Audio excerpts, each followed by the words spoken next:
నమస్తే, welcome to 99 TV. Al Jazeera చేతికి జగన్మోహన్ రెడ్డి గారి జాతకం చిక్కింది. ఒక అంతర్జాతీయ మీడియా సంస్థ, రెప్యూటెడ్ మీడియా ఆర్గనైజేషన్. కాస్తో కూస్తో ఆ సంస్థ వెలువరించే సర్వేలకు కానీ, ఇచ్చే వార్తా కథనాలకు కానీ, అటు టీవీ మీడియా ద్వారా, విజువల్ మీడియా ద్వారా, ఇటు ప్రింట్ మీడియా ద్వారా, డిజిటల్ మీడియా ద్వారా ఎంతో కొంత దానికి ప్రామాణికత ఉంది. అందువల్ల ఇప్పుడు జగన్మోహన్ రెడ్డి గారి వాలంటీర్ల వ్యవస్థ, దాని దారుణాలు, అకృత్యాల గురించి ఆ సంస్థ ప్రచురించిన ఒక డీటెయిల్డ్ షాకింగ్ సర్వే ఈరోజు వైసీపీని షేక్ చేస్తోంది. ఏంది దేశంలో ప్రపంచంలో ఇన్ని దేశాలుంటే భారతదేశం మీదే, అందులో దక్షిణ భారతదేశం మీద, అందున ఆంధ్రప్రదేశ్ మీద, అది కూడా జగన్మోహన్ రెడ్డి గారి పరిపాలనా కాలంలో జరిగిన అరాచకాల మీద, జరిగినట్టుగా భావిస్తున్న అరాచకాల మీద, దానికి కారణమైన వాలంటీర్ల వ్యవస్థ మీద ఎందుకు ఈ సంస్థ సర్వే చేసింది? ఏం చేశారు ఆ వాలంటీర్లు? సమాచారాన్ని ఎలా సేకరించారు? ఎంత సైంటిఫిక్గా దాని అప్రోచ్ ఉందో కూడా అంత డీటెయిల్డ్గా రాసుకుంటూ వచ్చింది ఆ కథనం, అల్ జజీరా కథనం. వాళ్ళు సేకరించేప్పుడు కుటుంబాల దగ్గరికి వెళ్ళినప్పుడు ఆ కుటుంబాలు ఎంతమంది ఉన్నారు, వాళ్ళ మంచి చెడులు, బాగోగులు, అలాగే అంతర్గతంగా ఉన్న విభేదాలు ఉన్నాయా, గొడవలు పడి ఎవరైనా మహిళలు బయటికి వెళ్ళిపోవటం అట్లాంటిది ఉందా, బాలికలు కావచ్చు, యువతులు కావచ్చు, మహిళలు కావచ్చు, మరి వెళ్తే వాళ్ళు ఎక్కడికి వెళ్ళారు, వాళ్ళ ఆచూకీ ఏమన్నా ఉందా, లేదా వెళ్ళటానికి ఎవరైనా సిద్ధంగా ఉన్నారా అనేది విడిగా ఆచూకీ తీయటం. ఇదంతా ఏంటంటే ఒక డీటెయిల్డ్గా రాసుకుంటూ వచ్చి ఒక రిపోర్ట్స్ వాళ్ళు ప్రభుత్వానికి ఇచ్చేవాళ్ళు. ప్రభుత్వం ఏం చేసిందంటే ఐప్యాక్ ఇచ్చింది. ఐప్యాక్ ఏం చేసిందంటే దాన్ని పూర్తిగా అనలైజ్ చేసి మరింత డీప్ అనాలిసిస్ కోసం అని చెప్పేసి లండన్లో ఉన్న ఇంకొక ఏజెన్సీకి ఇచ్చిందట. వీళ్ళు ఇచ్చిన తర్వాత ఈ వాట్సాప్ల ద్వారా సేకరించిన సమాచారాన్ని మొత్తం డిలీట్ చేశారు. కానీ మొత్తానికి అల్ జజీరా ఎలా పట్టుకుందో ఏమో కానీ ఆ లండన్లో ఉన్న ఏజెన్సీని సంప్రదించింది. వాళ్ళ దగ్గర ఈ వాట్సాప్లో ఇక్కడి నుంచి ప్రభుత్వం షేర్ చేసిన సమాచారం అంతా, ఐప్యాక్ ద్వారా షేర్ చేసిన సమాచారం అంతా లభ్యమైంది. అక్కడే మహిళల మిస్సింగ్, యువతల మిస్సింగ్, బాలికల మిస్సింగ్ గురించి పవన్ కళ్యాణ్ గారు చేసిన ప్రస్తావనకు సంబంధించిన ఎవిడెన్స్ అందులో దొరికిందట అల్ జజీరాకి. సో అది ఇంకా ఎట్ బి కన్ఫర్మ్డ్ అనమాట.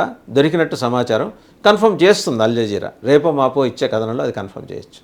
సో ఓవరాల్గా ఈ నెట్వర్క్ ఎలా ఆపరేట్ అయింది, వాలంటీర్ల నెట్వర్క్ ఎలా ఆపరేట్ అయింది, 360 డిగ్రీస్లో ఎలా పనిచేసింది, చాప కింద నీరులా ప్రభుత్వం తరఫున సంక్షేమ పథకాలను అందించడానికి డోర్ డెలివరీ చేయడానికి ఏర్పడిన వాలంటీర్ల వ్యవస్థ చాప కింద నీరులా పనిచేసి డేటా చౌర్యానికి ఎలా పాల్పడింది, దానికి సహకరించిన ఐప్యాక్ సహకరించిన ఒక టెండర్ ద్వారా పిలిపించిన ఏజెన్సీ, ఆ ఏజెన్సీను తర్వాత లండన్కి అనాలిసిస్కి పంపినప్పుడు ఏర్పాటు చేసుకున్న సంస్థ, లండన్లో ఉన్న సంస్థ, ఈ వివరాలన్నీ అల్ జజీరా చేతికొన్నాయి.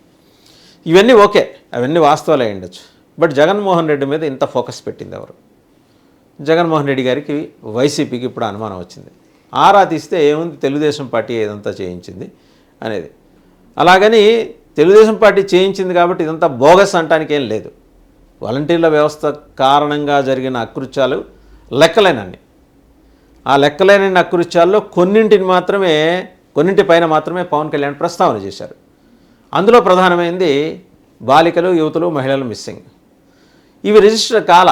ప్రభుత్వం ఎన్సీఆర్బీ లెక్కలు చెప్పచ్చు కాక, నేషనల్ క్రైమ్ రికార్డ్స్ బ్యూరో, దాని లెక్కల ప్రకారం ఇంతమంది మిస్ అయ్యారు, రికవరీ రేట్ ఎంత ఉంది అని చెప్పేసి జగన్మోహన్ రెడ్డి గారు చాంతాడంత రిపోర్ట్ ఇచ్చారు.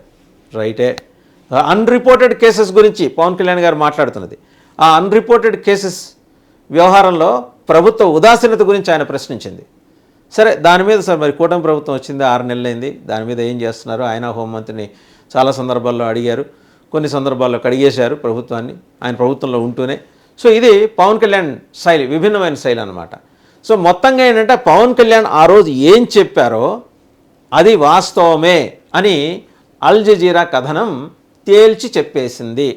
సో ఇందులో ఇంకెలాంటి అనుమానాలు, శషబిషలు, సందేహాలు ఏం లేవు. బట్ ఈ రిపోర్ట్ బయటకు వచ్చింది కాబట్టి ఈరోజు కూటమి ప్రభుత్వం మరి ఎలా రెస్పాండ్ అవుతుంది అనే దాని మీద కూడా జనం ఆసక్తిగా ఎదురు చూస్తూ ఉన్నారు. కారణం ఏంటంటే ఇప్పుడు మరి మిస్సింగ్ కేసుల గురించి ప్రధానంగా ప్రస్తావన చేసింది జనసేన చీఫ్, అలాగే ప్రస్తుతం డిప్యూటీ చీఫ్ మినిస్టర్. మరి ఏదో ఒక సీరియస్ కాల్ తీసుకోవాలి ప్రభుత్వం, పోలీస్ యంత్రాంగం తీసుకోవాలి, హోంమంత్రి తీసుకోవాలి. అండ్ లా అండ్ ఆర్డర్ నేరుగా ముఖ్యమంత్రి దగ్గర ఉంది కాబట్టి ముఖ్యమంత్రి దీని మీద కూడా నిశ్చితంగా దృష్టి పెడతారు. ఆయన ఖచ్చితంగా జగన్మోహన్ రెడ్డిని ఫిక్స్ చేసే అంశాలు ఇందులో బలంగా ఉన్నాయి కాబట్టి ఆ రిపోర్ట్ అంతా కూడా వెనక్కి తెప్పించుకొని మరి దాని ఆధారంగా అందులో దొరికే ఎవిడెన్స్ని బట్టి జగన్మోహన్ రెడ్డి మీద నేరుగా కేసు ఫైల్ చేసే అవకాశాలు అయితే ఉన్నాయి. సో స్పష్టంగా అర్థమైంది కదా, అల్ జజీరా ఒక ఇంటర్నేషనల్ మీడియా ఆర్గనైజేషన్, ఫోకస్ పెట్టింది ఆంధ్రప్రదేశ్ మీద, అందున జగన్మోహన్ రెడ్డి గారి మీద. అండ్ ఇంకోటి ఏంటంటే వాలంటీర్ల వ్యవస్థ అద్భుతం, అమోఘం, అసలు వాలంటీర్లే ప్రభుత్వాన్ని నడిపిస్తున్నారనే పద్ధతిలో జగన్మోహన్ రెడ్డి గారు చేసిన ప్రచారం బూమ్రాంగ్ అయ్యి చివరికి కార్యకర్తలు కూడా పార్టీకి దూరంగా జరిగే పరిస్థితి. ఈరోజు ఆయన మేల్కొని ఉండొచ్చు కాక, మేల్కొని కార్యకర్తలతో నేరుగా మాట్లాడుతూ ఉండుండొచ్చు కాక, బట్ ఆ కార్యకర్తలు కూడా సజ్జల రామకృష్ణారెడ్డి గారి దగ్గర అటెండెన్స్ వేయించుకుంటే కానీ ఆ కార్యకర్తల మీటింగ్లో వాళ్ళకి అవకాశం ఉండటం లేదు అని నేరుగా బయటకు వచ్చి చెప్తున్నారు. ఇంకా ఆ కోటరీ, ఇంకా ఆ ఫ్యూడల్ భావజాలం నుంచి బయటకు రాని పక్షంలో జగన్మోహన్ రెడ్డి గారికి సినిమా ఈస్ట్మన్ కలర్లో చూపించడానికి, 70mm చూపించడానికి కూటమి పార్టీలు, కూటమి ప్రభుత్వం కూడా సిద్ధంగా ఉన్నది అనేది స్పష్టమవుతోంది. రైట్, సో చూసాం కదా అల్ జజీరా ఇచ్చిన కథనాన్ని ప్రభుత్వం ఎంత సీరియస్గా తీసుకుంటుంది, ప్రత్యేకించి డిప్యూటీ చీఫ్ మినిస్టర్ దీని మీద ఫోకస్ ఎలా పెడతారు. ఇప్పుడు దీని మీద వైసీపీలో ఆందోళన మొదలైంది. ఎందుకంటే ఇప్పటివరకు జగన్మోహన్ రెడ్డి గారిని చుట్టుముట్టే మొత్తం ప్రభుత్వం పెడుతున్న కేసులు కావచ్చు, లేకపోతే ప్రభుత్వం వీళ్ళు ఆరోపిస్తున్నట్టు ప్రభుత్వం చేస్తున్న దాడులు కావచ్చు, ఇది ఫోకస్ అంతా కూడా ఏంటంటే ప్రస్తుతం జగన్మోహన్ రెడ్డి గారి మీద పడుతుంది.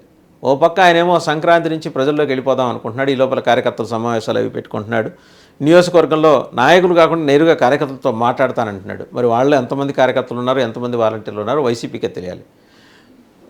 ఇదొక అంశం అయితే, రెండో అంశం ఏంటంటే సజ్జల పార్టీలో ఉన్న గుజ్జునంతా లాగేశాడని చెప్పి కార్యకర్తలు ఎక్కడికి వెళ్ళినా చెబుతున్నారట. మరి దాని మీద ఏం చర్య తీసుకుంటారని. ఇక మూడో అంశం ఏంటంటే ప్రభుత్వం కనుక దీని మీద నిజంగా అల్ జజీరా కథనంలో వచ్చిన అంశాల ఆధారంగా కేసు పెడితే జగన్మోహన్ రెడ్డి గారు బుక్ అవటానికి ఎక్కువ అవకాశాలు ఉన్నాయని న్యాయ నిపుణులు కూడా అంటారు. ఎందుకంటే పవన్ కళ్యాణ్ గారు ఎంతసేపు పెరిఫెరల్గా ఆరోపణలు చేశారు, ఆయన అలా టచ్ చేసి వదిలేశారు అంటారు. ఆయన ఏం టచ్ చేసేం వదిలేలా, ఆయన దగ్గర సమగ్రంగా ఆధారాలు ఉన్నాయి. బట్ ఆయన చెప్పేదానికన్నా శాంక్టిటీ ఒక ఇంటర్నేషనల్ మీడియా ఆర్గనైజేషన్ షేర్ చేసిన అంశాలకి మరింత శాంక్టిటీ ఉంటుందనే ఉద్దేశంతో వేచి చూసే ధోరణిలోనే కూటమి ప్రభుత్వం ఉంది.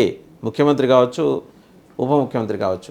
ప్రత్యేకించి బాలికలు, యువతులు, మహిళల మిస్సింగ్కి సంబంధించి మరి వాలంటీర్లు ఎలాంటి సమాచారం సేకరించారు, సేకరించినప్పుడు వాళ్ళు ఎవరెవరితో ఇంటరాక్ట్ అయ్యారు, మరి రాష్ట్ర వ్యాప్తంగా కొన్ని లక్షల కుటుంబాలతో ఇంటరాక్ట్ అయి ఉంటారు. ఇంటరాక్ట్ అయినప్పుడు వాళ్ళు సేకరించిన సమాచారం తాలూకు రిపోర్ట్స్ ఎక్కడున్నాయి, ఐప్యాక్ దగ్గర ఉన్నాయా, ఐప్యాక్ సిస్టంలో ఇంకా ఉంటే వాటిని ఎలా క్యాప్చర్ చేయాలి, ప్రభుత్వం దగ్గర ఉండే అవకాశం అయితే లేదు, ఎందుకంటే పూర్తిగా ఐప్యాక్ పరంగా జరిగింది కాబట్టి. లేదు, ఐప్యాక్ దగ్గర డిలీట్ అయిపోతే ఐప్యాక్ నుంచి లండన్కి ఆ సమాచారం చేరవేశారు కాబట్టి వాట్సాప్ మెసేజ్ల ద్వారా అది ఎలాగా మరి దాన్ని రిట్రైవ్ చేయాలి, ఆ లండన్లో ఉన్న ఏజెన్సీతో ఎలా మాట్లాడాలి, దీని మీద ఇప్పుడు ఫోకస్ పెట్టారు. హోంమంత్రి అనిత గారికి ముందు పెద్ద టాస్క్ అయితే పవన్ కళ్యాణ్ గారు అధికారంలో రాకముందే ఫిక్స్ చేశారు. సో ఎవరు హోంమంత్రి అని, ఇప్పుడు ఆవిడ హోంమంత్రి కాబట్టి మరి ఇప్పుడు వీటి ఆధారంగా ఆవిడ దర్యాప్తుని వేగవంతం చేయటం, పరిగెత్తించడం చేస్తారా లేదా చూడాలి. జగన్మోహన్ రెడ్డి గారిని బిహైండ్ ద బార్స్ చూడాలన్న కూటమి నేతల ఆలోచన ఫలిస్తుందా లేదా చూడాలి.